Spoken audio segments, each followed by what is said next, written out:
महिमा माटी के महत्व को बताते हैं और माटी हमारा अस्तित्व है, बिन माटी के हमारा कोई अस्तित्व नहीं है। ये सारे जगत को मेरा कृष्ण बताते हैं। तो भगवान क्या कहते हैं, जब भगवान का अवतार होता है तो भगवान का जब भी अवतार होता है गुरु गोविंद का, वो इस धरा का मान बढ़ाते हैं और इस धरा की महिमा और महत्व को बताते हैं, इस माटी की समर्थता को बताते हैं। माटी हमारा अस्तित्व है ये हमें बताते हैं। माटी से जुड़ के हम सबसे बेहतर जीवन को जी सकते हैं, ये कृष्ण है ना। वो कवि गोवर्धन को उठाते हैं, गांव को बुलाते हैं, पहाड़ों में छिपी हुई जीवन शक्ति को बताते हैं। प्रसन्नता, संपन्नता, गांव की सुख शांति समृद्धि का आधार उस गोवर्धन को, पहाड़ को बताते हैं। हम पहाड़ों को पूजते हैं, पहाड़ों को अपना वो स्वरूप कहता है। कभी वो पेड़ों के नीचे गुरु और गोविंद बैठता है और उनको वृक्षों को अपना स्वरूप बताता है। कभी वो नदियों के पथ पे चलता है और हमें जीवन जीना सिखाता है और दुनिया को बताता है उस गंगा नर्मदा के पथ से कि आत्मनिर्भर की बात आए या जीवन जीने की बात आए, ये माँ जीवन ही नहीं देती, वो जीना भी सिखाती है। ये नदी भी कहते हैं कि एक नदी के बीच संवाद करते हैं, तो वो नदी कहते हैं नदी को जानो, ऐसा हम बच्चों से बोलते हैं, नदी को जानो।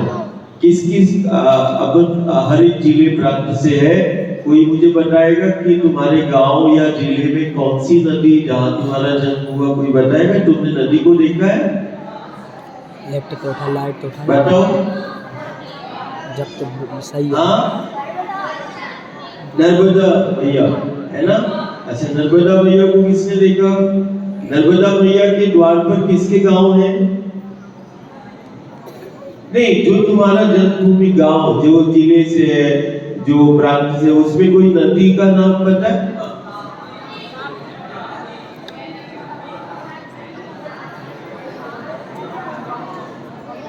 जी गुरुदेव नमस्कार। हमारे पास में नर्मदा नदी है और उनकी सहायक नदी मालूम नदी भी है। हाँ देते हो बेटा, होशंगाबाद। ताली बजाइए,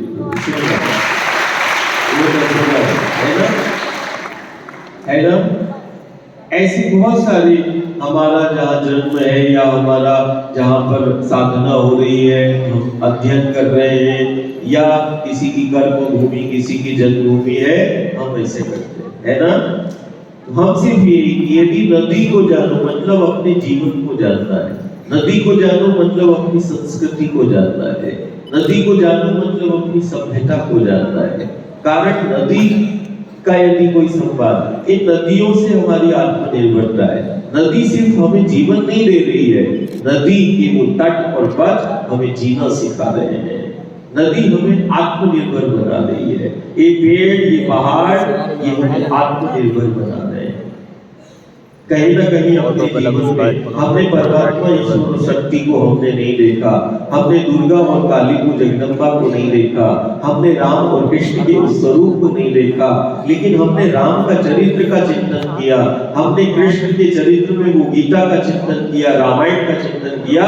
और वो रामायण और गीता में जब हम प्रभु के उन चरित्रों का और उन लीलाओं को हम सुनते हैं तो सब कुछ, मेरा राम महलों में नहीं, वो वन में रहा, वन में रहकर बने हैं राम, और मर्यादा पुरुषोत्तम कहलाए हैं राम। वनों में रहकर वो वन की समर्थता को बताते हैं और जीना सिखाते हैं। इन वनों से हमारी आत्मनिर्भरता है, वो राम का चरित्र बताता है। कभी वो कामनगिरी से प्रार्थना करते हैं, कभी मेरे राम गंगा और सरयू से बात करते हैं। उन्होंने प्रकृति की निकटता में अपना जीवन जिया और लीला की और मूल आधार शक्ति से हमें परिचय कराया और परमात्मा ईश्वर का स्वरूप कि तुम इन्हीं पेड़ पहाड़ों को, अपनी माटी को, अपनी नदियों को मान देना और इसकी स्वच्छता और पवित्रता का ध्यान रखना, और जो इनके निकट है वो सबसे बेहतर और सबसे सुरक्षित जीवन वही जी सकता है जो इन नदियों के निकट है, हमारे पेड़ पहाड़ जंगलों के निकट है, जो माटी से जुड़ा है, वो दुनिया में सबसे बेहतर काम कर सकता है। तो अपनी मातृभूमि से जुड़े रहना है। परमात्मा ईश्वर के पेड़ पहाड़ जो स्वरूप हमें दिखाई दे रहे, इन्हीं में राम को देखो, इन्हीं को गोविंद में देखो। हम मंदिर में जाते हैं, एक मूर्ति पाषाण की पत्थर की मूर्ति में हमने परमात्मा को देखा, ऐसे तुम इन पेड़ों में अपने परमात्मा और ईश्वर को देखो, है ना। जैसे प्रार्थना करते हैं, हमने पत्थरों में राम को पाया, कृष्ण को पाया। हमने पत्थरों के समक्ष जो है हम प्रार्थना करते, कारण उन पत्थरों में भी हमारी संस्कृति है, प्राण प्रतिष्ठा कर देते हैं और हमने पत्थर के समक्ष हाथ जोड़ लिए। तो पत्थर में जब हमने भगवान को पाया, तो साक्षात जहां भगवान रहता है पेड़ों में, तुम इन पेड़ों में भगवान को देखो। निश्चित रूप से सबसे बेहतर जीवन, यदि तुम्हें बेहतर जीवन जीना है, अपने जीवन में सफलता प्राप्त करना है और सबसे सुरक्षित जीवन जीना है, तो तुम्हें पेड़ों में अपने परमात्मा ईश्वर को देखना होगा। ये इस सदी की सबसे बड़ी मांग है कि मेरा परमात्मा, मेरा देवता, मेरा ईश्वर, मेरा राम, मेरा कृष्ण, मेरा गुरु, मेरा गोविंद का साक्षात स्वरूप ये वृक्ष है, पेड़ है। हमें उस शक्ति को, जगदम्बा को अपनी माटी में देखना पड़ेगा।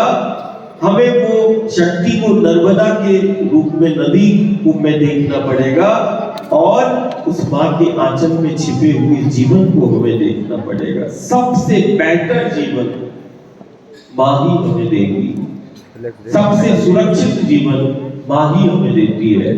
और बस हम यही जिस गांव और नगर में जाते हैं, हम सबसे पहले बच्चों से ही, ये कोई प्रवचन नहीं, कहते हैं ना माता पिता के साथ संवाद होता है, ऐसे गुरुजनों के साथ संवाद होता है। हम सिर्फ ये हम देखना चाहते हैं कि नहीं, हमारे गांव का बच्चा, हमारे प्रांत का बच्चा, क्या वो अपनी मातृभूमि से जुड़ा है, क्या वो अपनी माटी से प्रेम करता है, क्या वो जैसे पत्थर में भगवान को देखता है, तो क्या वो पेड़ों में, पहाड़ों में अपने परमात्मा ईश्वर को देख रहे हैं, क्या वो वृक्षों की निकटता में परमात्मा ईश्वर का एहसास करता है, क्या वो हमारे गांव नगर की नदियों को, वो साक्षात हम जिसको माँ कहते हैं, वो शक्ति के रूप में देखता है। हम ये, तो हमें यही देखना है ना। नदी नहीं, वो शक्ति है, वो भगवती है। ये माटी जिसको हम बोल रहे हैं, ये माटी जीवंत है, ये पेड़ पहाड़ जीवंत है, वो नदियां जीवंत है। हम इनसे प्रार्थना करते हैं सफलता के लिए, प्रसन्नता के लिए। हमें इनके लिए जीना है, इनसे तो हमारा जीवन है, इसकी स्वच्छता और पवित्रता को बनाए रखना है। और जो इसके निकट है वो सबसे बेहतर और सबसे सुरक्षित है ना। फिर उसको किसी चीज की आवश्यकता नहीं पड़ती है। जैसे देखो, हमें कितना वर्ष हो गया हम भोजन आहार कुछ नहीं करते, लेकिन एक जैसे माँ गोद में शिशु रहता है ना, तो जब तुम माँ की गोद में थे तो तुम्हें भोजन नहीं दिया गया पहले दिन से।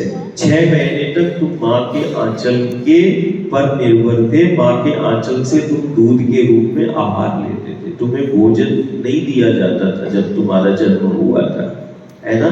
माँ से पूछना और गुरुजन से पूछना कि जब मेरा जन्म हुआ, तो जन्म से 6 महीने तक तुम्हें किसी भी चीज का द्रव्य पदार्थ बाहर का नहीं दिया गया, माँ के आंचल से ही शिशु जीवित रहा। जैसे तुमने 6 महीने माँ के आंचल से जीवन दिया है, हर एक जीव, कोई भी मानव होगा, जीव होगा, वो 6 महीने तक उस इंसान ने अपने माँ के आंचल पर निर्भर रह के जीवन व्यतीत किया है। आपने भी 6 महीने किया है। कोई बोलता है कि नहीं दादा ने 3 वर्ष हो गया वो माँ के आंचल से जीवित है, तो तुमने भी 6 महीने ऐसा जीवन जिया है जैसे हम 3 वर्ष से जी रहे हैं माँ के आंचल से। तुमने जननी के आंचल से जीवन दिया है, हमने उस नर्मदा के आंचल से जीवन दिया है। तुमने जननी के आंचल से दूध के रूप में आहार लिया है, हमने वो मां नर्मदा के आंचल से जल के रूप में आहार लिया है।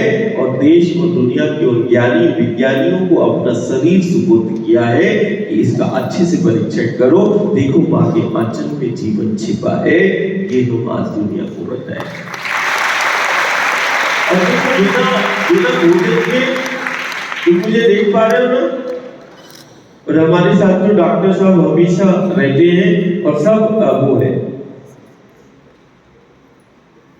तो वो देखते हैं, विज्ञान देख रहा है, कदम कदम पर साथ में चलता है, वो देख रहा है। कभी कभी तो हम जल भी नहीं लेते, हम कभी कभी वायु पर ही रहते हैं, लेकिन तुम देखो कि हमारे शरीर का क्षय नहीं हो रहा है, किसी चीज की कोई कमजोरी नहीं।